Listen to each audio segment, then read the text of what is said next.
তাই জন্য ইকামাতুস সালাহ হচ্ছে মসজিদের সর্বপ্রথম কাজ। এই ইকামাতুস সালাতে রাসূলুল্লাহ সাল্লাল্লাহু আলাইহি ওয়াসাল্লাম এই জন্য এই মসজিদে এসে জামাতের সাথে সালাত আদায় করার ক্ষেত্রে তারা অত্যন্ত যত্নশীল ছিলেন, অত্যন্ত সচেতন ছিলেন। এমনকি কোনো ব্যক্তি যদি নিজের পায়ে হেঁটে মসজিদে যেতে সক্ষম না হতেন, তিনি দুইজন ব্যক্তির কাঁধের উপরে হাত রেখে ভর দিয়ে হলেও তারা মসজিদে আসত।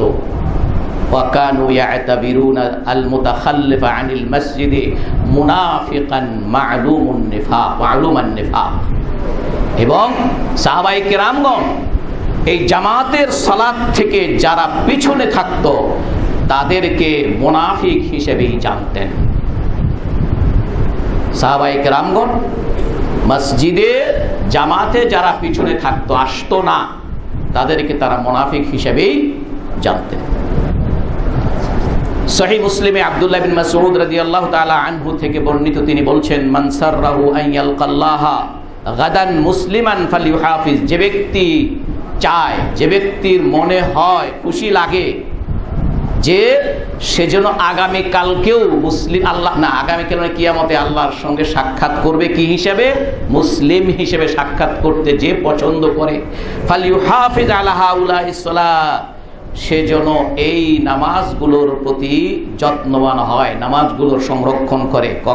কোথায় পড়বে সেগুলো? হাইসু ইউনাদা বিহিন্না, যেই সালাতগুলো আদায়ের জন্য ডাকা হয়, নেদা দেওয়া হয়, ডাকা হয় অর্থাৎ আজান দেওয়া হয়। ফাইন্নাল্লাহা শারআ লিনাবিয়্যিকুম সাল্লাল্লাহু আলাইহি ওয়াসাল্লাম সুন্নানান আলা হাদি ওয়া হুদা।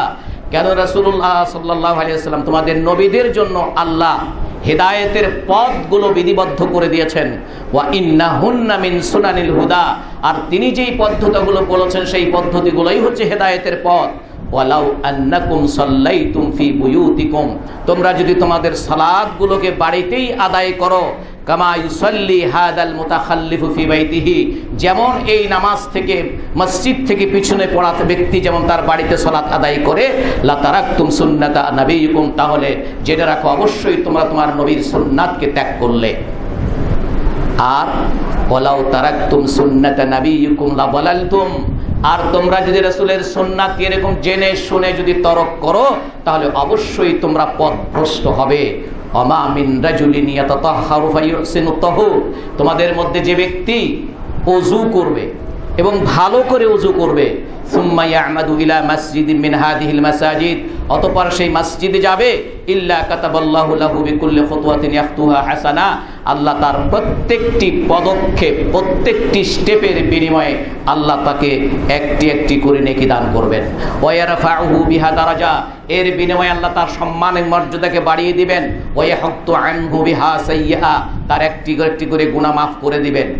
ওয়া লাকাদ রাআইতুনা, আমাদের সময় আমরা মনে করতাম, আব্দুল্লাহ বিন মাসউদ বলছেন, আমাদের সময় আমরা মনে করতাম, ওমা ইয়াতাখাল্লাফু আনহা ইল্লা মুনাফিক মালুমুন নিফাক, আমাদের সময় যারা মসজিদে সালাতুল জামাত থেকে পিছনে থাকতো বা আসতো না, তারাই ছিল জানা শোনা মুনাফিক। তারা কি ছিল? জানা শোনা মুনাফিক, পরিচিত মুনাফিক ছিল তারা। ওয়ালাকাদ কানার রাজুলু ইউতা বিহি, কোন কোন মানুষ তারা জামাতে শরীক হতো এভাবে, ইউহাদা বাইনার রাজুলাইনি, দুইজন মানুষের কাঁধে ভর দে, হাত্তা ইউকামা ফিস সফে, এই দুইজন লোকের সহযোগিতায় সেই নামাজের কাতারে দাঁড়াতে। সহিহ মুসলিম এবং বুখারীর হাদিসে আব্দুল্লাহ বিন মাসউদ রাদিয়াল্লাহু আনহু বলছেন। আব্দুল্লাহ বিন মাসউদ থেকে আরেকটি হাদিস একইভাবে, একই শব্দে প্রায় একটু কম বেশি, তিনি বলছেন, লাকাদ রাআইতুনা, আমরা দেখেছি, আমরা মনে করতাম, ওমা ইয়াতাখাল্লাফু আনিস সালাতি ইল্লা মুনাফিকুন কাদ উলিমা নিফাকুহু, মুনাফিকরাই কেবল, যার মুনাফিকিটা ছিল জানাশোনা, এরাই কেবল পিছনে পড়ে থাকতো, মানে কি আসতো না তারা। আও মারিদুন, অথবা কোনো অসুস্থ ব্যক্তি সে আসতো। তাহলে অসুস্থ ব্যক্তির না আসাটা, জামাতের সাথে শরীক না হওয়াটা কি না দোষের নয়। ইনকানাল মারিদু, তবে কোন কোন অসুস্থ ব্যক্তি লা ইয়ামশি বাইনা রাজুলাইনি হাত্তা ইয়াতিয়াস সালাহ, আবার কোন কোন অসুস্থ ব্যক্তি অন্য লোকের সাহায্যে কাঁধে ভর করেও সালাতে তারা উপস্থিত হতো। ওয়াকাল, তিনি আরো বলেন, ইন্না রাসূলুল্লাহ সাল্লাল্লাহু আলাইহি ওয়াসাল্লাম আল্লামানা সুনানাল হুদা, রাসূলুল্লাহ সাল্লাল্লাহু আলাইহি ওয়াসাল্লাম আমাদেরকে হেদায়েতের সকল পদ্ধতিগুলো শিখিয়েছেন।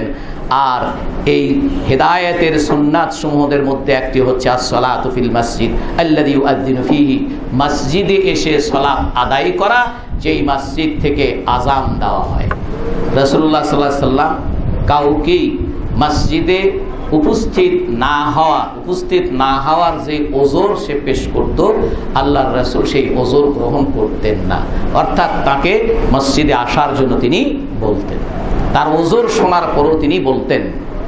সহিহ মুসলিমের একটি হাদিস আবু হুরায়রা রাদিয়াল্লাহু তাআলা আনহু থেকে বর্ণিত, তিনি বলছেন, আতান নবী সাল্লাল্লাহু আলাইহি ওয়াসাল্লাম রাজুলুন আ'মা, একজন অন্ধ ব্যক্তি রাসূলুল্লাহ সাল্লাল্লাহু আলাইহি ওয়াসাল্লামের কাছে আসলেন। ফাকাল ইয়া রাসূলুল্লাহ ইন্নাহু লাইসা লি কাঈদুন, আমাকে মসজিদে আনা নেওয়ার মতো উপযুক্ত, অন্য বর্ণনায় আছে কাঈদুন ইউলাইমুনি, আমার মুনাসিব মতো কোন লোক আমাকে আওয়ানা নেওয়া মতো নেই যে আমাকে মসজিদে নিয়ে আসবে। ফাসাআলা রাসূলুল্লাহ সাল্লাল্লাহু আলাইহি ওয়াসাল্লাম ইউরাখিসু লাহু, তিনি রাসূলুল্লাহ সাল্লাল্লাহু আলাইহি ওয়াসাল্লামের কাছে আবেদন করলেন যে আপনি আমাকে জামাতে শরীক না হওয়ার অনুমতি দেন, সালাতে জামাতে শরীক না হওয়ার অনুমতি দেন। ফায়ুসাল্লিয়া ফি বাইতিহি, এবং সে বাড়িতেই সালাত আদায় করার অভিপ্রায় পেশ করলেন। ফারাখাসা লাহু, রাসূলুল্লাহ সাল্লাল্লাহু আলাইহি ওয়াসাল্লাম তাকে অনুমতি দিলেন, প্রাথমিকভাবে শোনা মাত্রই অনুমতি দিলেন, রাসূল দেরি করেন নাই। ফালাম্মা ওয়াল্লা দাআহু, এরপরে লোকটি যখন চলে যাওয়ার উদ্যত হলো, তখন তাকে পুনরায় ডাকলেন, বললেন, হাল তাসমাউন নিদা বিসসালাহ, নামাজের আজান, সালাতের আজান কি তুমি শুনতে পাও? ক্বালা নাআম, লোকটি বলল, হ্যাঁ আমি শুনতে পাই।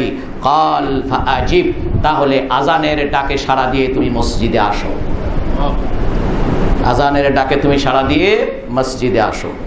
এমনকি রাসূলুল্লাহ সাল্লাল্লাহু আলাইহি ওয়াসাল্লাম আরো কয়েকটি হাদিসে আছে, যেগুলো বুখারী মুসলিমের হাদিসে, রাসূল সাল্লাল্লাহু আলাইহি ওয়াসাল্লাম তিনি বলতেন যে আমি সালাত শুরু হয়ে যাক, আজান ইকামত হোক, সালাত শুরু হয়ে যায়, এরপর আমি একজনকে দায়িত্ব দিয়ে সবগুলোকে ভাগ করে আমি গিয়ে মানুষের বাড়ি বাড়িতে গিয়ে দেখি কারা নামাজে সালাতের জামাতে উপস্থিত হয় নাই। যাদেরকে দেখতে পাই ওইখানে যদি নারীরা আর শিশুরা না থাকতো, তাহলে আমি তাদের বাড়ি ঘরগুলো জ্বালায় দিতাম। অনেক লম্বা হাদিস আছে, 2-3টি হাদিস আছে, সময়ের দিকে লক্ষ্য করে আমরা সেটা উল্লেখ করছি না। এই বিষয়টি রাসূল সাল্লাল্লাহু আলাইহি ওয়াসাল্লাম বলেছেন।